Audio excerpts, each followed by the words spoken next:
الرحمن الرحیم۔ صحیح بخاری حدیث نمبر 510۔ بصر بن سعید کو زید بن خالد نے ابو جہیم عبداللہ انصاری رضی اللہ تعالیٰ عنہ کی خدمت میں ان سے یہ بات پوچھنے کے لیے بھیجا کہ انہوں نے نماز پڑھنے والے کے سامنے سے گزرنے والے کے متعلق نبی کریم صلی اللہ علیہ وسلم سے کیا سنا ہے۔ ابو جہیم نے کہا کہ رسول اللہ صلی اللہ علیہ وسلم نے فرمایا تھا کہ اگر نمازی کے سامنے سے گزرنے والا جانتا ہے کہ اس کا کتنا بڑا گناہ ہے تو اس کے سامنے سے گزرنے پر 40 تک وہیں کھڑے رہنے کو ترجیح دیتا۔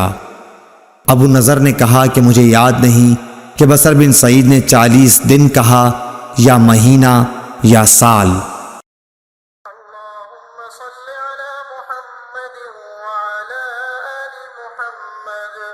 كما صليت على إبراهيم وعلى آل إبراهيم إنك حميد مجيد اللهم بارك على محمد وعلى آل محمد كما باركت على